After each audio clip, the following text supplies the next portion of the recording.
Over 3,000 comments on our last video. We've got some questions to answer. And of course, we would really like to set the record straight. We're so grateful to anyone who's here to hear us out. So let's get into it. Hello everybody, welcome back. We're really conscious that our last video has caused a lot of emotions. Anybody who we've upset, we're deeply, deeply sorry. We are. We wanted to release this video today just to answer some of those questions and clear up a few things. It's going to be short, sharp and to the point. Yes. So, darling, yes. What is going to happen with this house? Good question. So, to be clear, we are not leaving Portugal right now and we are not selling this property. We have every intention of finishing this build just like we were planning to when we first started building it. So what is going to happen after we finish the house? So the plan is to share it with you guys, the entire process of finishing it, and then open it up to be able to share it with you in real life. Our initial idea, and we don't have all the details yet, but I'm going to tell you anyway, is to host trips here for you to come and spend time with us on the farm and bring it all to life for you in a really, really real way and give you the chance to come and experience the magic of this place for yourselves. Exactly. This house holds 8 to 10 people at a time, and we've got the stone house for us to live in. So that's very small groups, wandering around this part of Portugal, meeting all the favourites and having a lot of fun. If you want to lean on a digger, we'll call Mario. The other question we had was all about finances. Yes, no word of a lie. Super stressful time the last 6 to 10 months. The reason for that is trying to get bank loans, trying to get money to fund all of these projects has been extremely, I want to say exhausting, and it has. We had Frederick come in a few months ago to value this property, a friend of ours, just have a look around. The reason why we did that was not because we want to sell it. The reason why we did that was to ensure that the loans that we're asking for are appropriate for the amount of money that we want to spend on this build. We definitely talked about that in that episode, but just to repeat, we're not selling it. That was the reason for having Frederick come over and hang out with us for that time. Well, now, not asking for any sympathy, and we're definitely not asking for any money. Yeah, I want that to be super clear. We have never asked anybody to give us any money to help with this build. The 2 GoFundMes that we have set up have been to raise money for Diogo and his bees after those horrific fires, and to help support projects in Kenya for the wildlife and those school kids. We're really proud of what we've achieved there with you as a community, and you guys should be proud of that too. Yeah, exactly. All right, darling, so what's wrong with Portugal schools? There is nothing wrong with the schools in Portugal in general. There was a lot of, why have you told the world that the Portuguese education system is bad? That's not what we said at all. So if you guys remember, you might remember, we released a video a long time ago about my life growing up in Zim and what that looked like. And I'll link it up here for you so that you can go and check it out if you haven't watched it yet. Do check it out. Because it really helps you understand what we're saying. A lot of perspective. Yes. Yeah. You guys know the way that we've raised Crusoe and Sawyer. You see how wild and free and connected to nature they are. And we have chosen to keep them out of school for their first formative, super important years because we truly believe that that's the best thing for them, for us to be present in their everyday, all day, and for them to be deeply connected to nature. Those are our 2 most fundamental points. So all we were saying is that in our very local area, we hadn't found a school that felt like the perfect fit for Crusoe and Sawyer. And that's not saying that they're bad schools. They're just not the right fit for us as a family. And every parent is making those sorts of decisions for their kids. So when we were looking at education for the boys, we feel like the best fit for our boys is in Zimbabwe. And that's the decision that we're making as their parents. And in no way did we want anybody to feel like we were being negative about the Portuguese schooling system. What next? What's happening with Obi, love? He's going to get on an aeroplane. Simple as that. He is coming with us to Zimbabwe. And the chickens?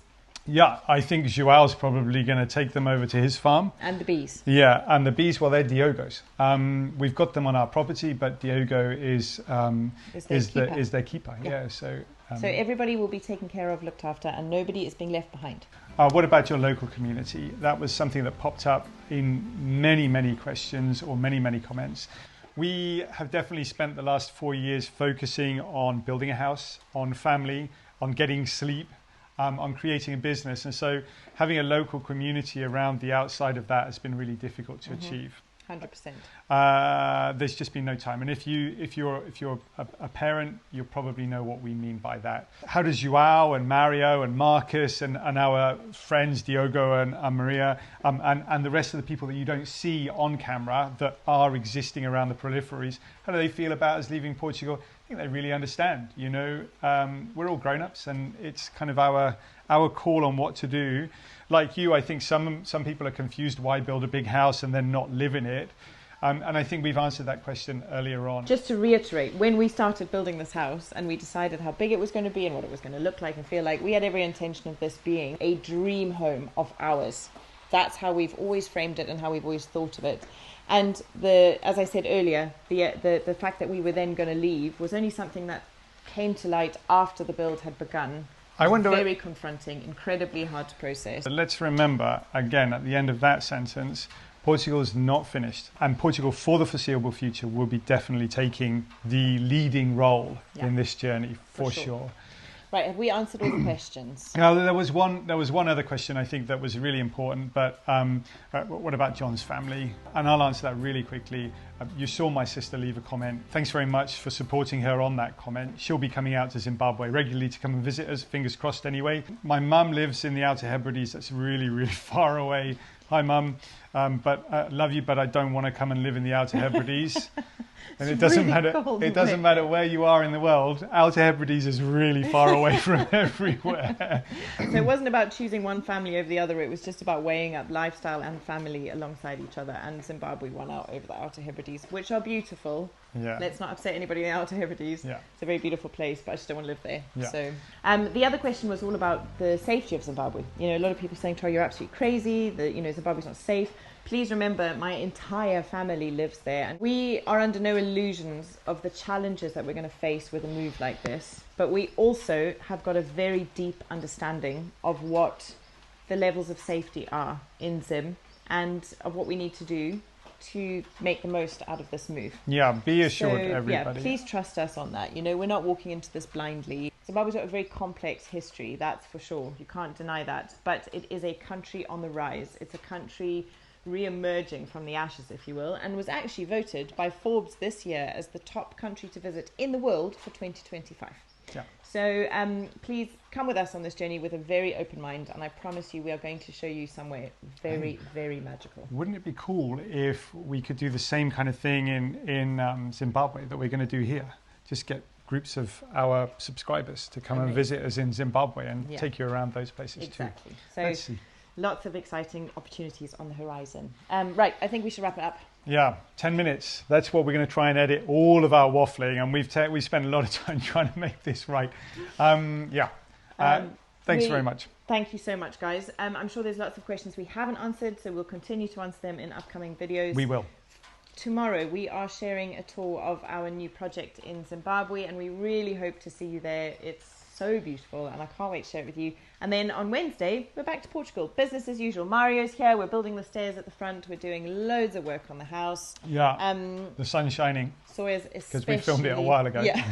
Sawyer's especially brave in that video too, so we hope you'll join us for that. And I was brave also, I think. Oh yeah, John went to hospital.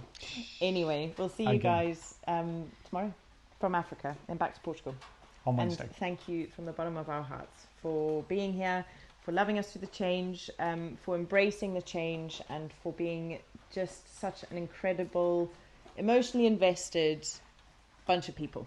All right, chaps, we'll see you guys tomorrow. Thanks for being here. We don't need a destination, let's go where the river's taking us. Over fields and through the country, letting go of everything but us. Over the rainbow, if we hold tight, we can chase the Mississippi through the night, hundreds of miles away. The water is warm, let's dip our toes right in and be reborn. I don't know why we'd wait. Grab sunglasses and the atlas, we can prove we're smarter than a phone. Let's go where there's no reception, see if we can make it on our own.